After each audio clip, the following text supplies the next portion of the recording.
Hazy, hot, and humid on Wednesday with some drizzle possible. Good Tuesday night, East Tennessee. David Aldrich, Captain Accurate here from the Captain Accurate Weather Command Center. Well, we hit 92 degrees today. Did it feel like it to you? Humidity was relatively low, but it was hot. 92 in Oak Ridge, 92 in Knoxville. The normal high, 88 this time of year. The record high, 98, which was about 6 degrees shy of that today. They saw a high of 88 in Kingston, 85 cooler degrees in Crossville. Our friends in Newport coming in at 89, while La Follette, Caryville, and Jacksboro, temperatures hit 90 up there in Campbell County. Around the state, they saw a high of 96 Nashville, 93 Chattanooga, 89, a little cooler there in Johnson City, but not by much, just a few degrees cooler in northeast Tennessee. 90-degree days, compare averages to this year. I like to show that in the bar graph here because we typically see about a week in June. This year we've had a total of 14 days in June of 90 plus, but July typically yields the most. We usually see about 12 days in July, and today was day one because yesterday we finished in the upper 80s. 14 days in total for June. 1 day in July gives us a total so far of 15 days. We had 18 days for the entire summer last year. We are clearly on pace to outperform and over-exceed where we were in 2023. Meanwhile, not a whole lot of clouds to see here. Mostly clear now. A few clouds may still linger tonight, but I think generally we're going to see still a lot of stars as the sun goes down.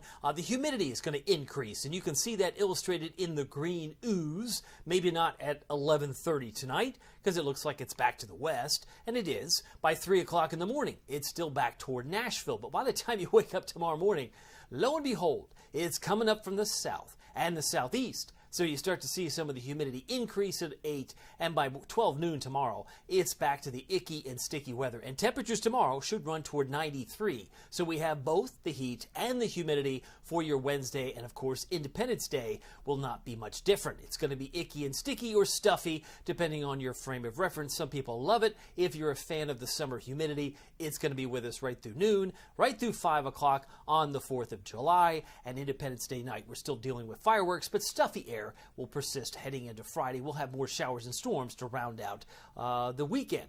Meanwhile, hurricane categories, I'll put this in context here because we have a very strong monster of a storm. Anything that's a category 3 or higher we call a major hurricane. This morning, Hurricane Beryl was up to 165. It was well above the 157 plus. A category 5, but as I mentioned this morning, the Hurricane Center did expect it to weaken. So right now, I believe it's 150, 155. So it's still a category 4. It still produces catastrophic damage, and Jamaica will be enduring some life-threatening winds and storm surge as we head into tomorrow. But yeah, winds of 150. This is nothing to sneeze at. This is a major storm, major hurricane that's going to slam into Jamaica and then bring some really dangerous winds and storm surge for the Cayman Islands Wednesday night into Thursday. It is likely to slam near Cancun and Yucatan Peninsula, work its way back into the Gulf, and could have an impact with some heavy rains in South Texas early next week. So Hurricane Beryl, not likely to move anywhere in this direction, but for anyone that might be vacationing or on a cruise,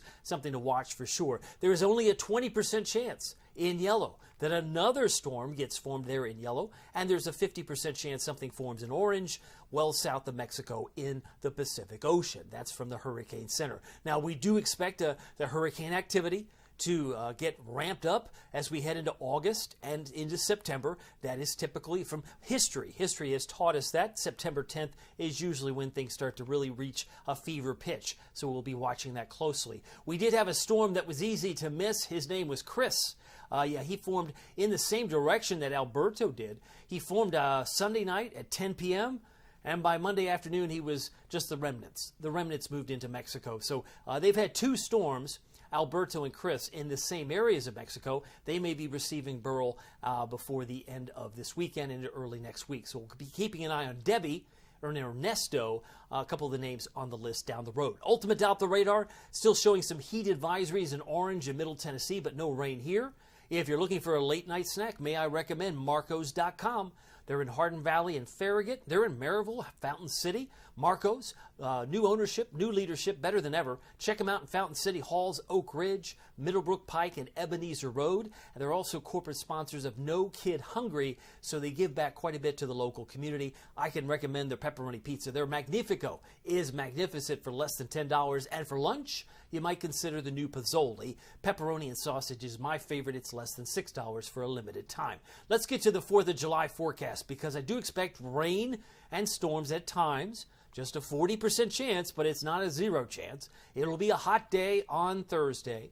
Independence Day, I have a high of 94, 40% chance of rainstorms. But fear not, if you're a fan of the fireworks. I think all the storms will be gone in time with the setting sun, but it will be icky and sticky as we've just highlighted. The humidity will stay very high. We'll be in the 80s by the time the 10 o'clock hour rolls in at night, but we'll overnight lows around 75, so it is very humid even in the overnight period. Hazy, hot, and humid tomorrow with some drizzle possible. The 3 H's persist on Independence Day with a 40% chance of storms, and it will stay unsettled this weekend.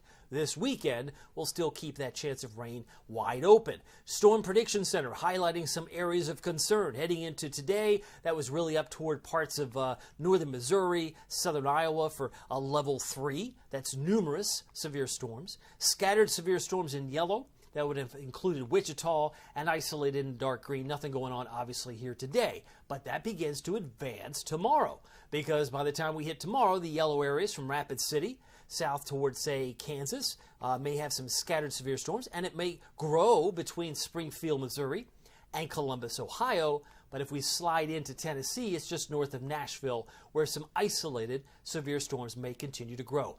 Now, the Storm Prediction Center, to be fair, puts us under the light green, which would suggest some rumbles of thunder, but I think drizzle will probably about cover all that we see tomorrow. Thursday, a different story. You'll notice the scattered severe storms grows into Tennessee, but in Kansas City, St. Louis, scattered severe storms, all of Middle Tennessee, essentially, Nashville, Clarksville, Murfreesboro under the level 1. That's the marginal or isolated risk. La Follette will be included on Independence Day, 4th of July.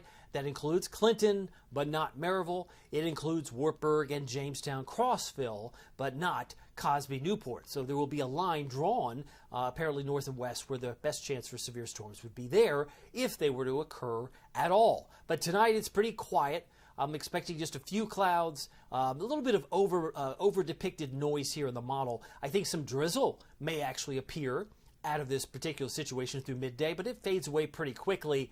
I think we're just looking at maybe some clouds and maybe some drizzle in spots. Heading into tomorrow night, into Thursday, most of it's in Kentucky, but it will grow. As you can see illustrated here, there's 515 or so, about a 40% chance for some afternoon storms, and depending on the timing, I think we'll be fine for the fireworks, no doubt. Heading into Friday afternoon, this really begins to grow. I have a 60% chance on Friday by day, and an 80% chance at night, because I do think it will ramp up here in East Tennessee, so we will get some opportunities for the cucumber and tomato plants where you are to get some much needed rain in spots. Future visibility does suggest a little fog, maybe in Union County, eastern sections of Knox County by tomorrow morning. I wouldn't get too excited about that, because most of that, again, doesn't always verify, but it is nice to see some guidance where they might depict where maybe some rain has occurred, some fog may actually condense. Tonight we're down to 68, a few clouds. Still warm, seasonally warm for this time of year. Normal low is 68.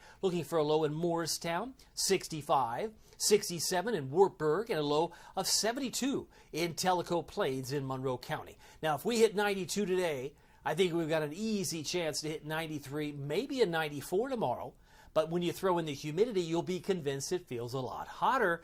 That's because the feels like will be in the mid to upper 90s. Drizzle may be possible in spots, but don't expect much. 92 in Oak Ridge is what I expect on Wednesday. 93 Newport, Maryville, Alcoa, 93, 92 Morristown, Talbot, as well as Jefferson City and Dandridge. Here's your Captain Accurate Weather Authority forecast for Knoxville, East Tennessee, as we take a look at a humid air mass heading in on Wednesday night. Thursday night, we're in the mid-70s. That's icky and sticky.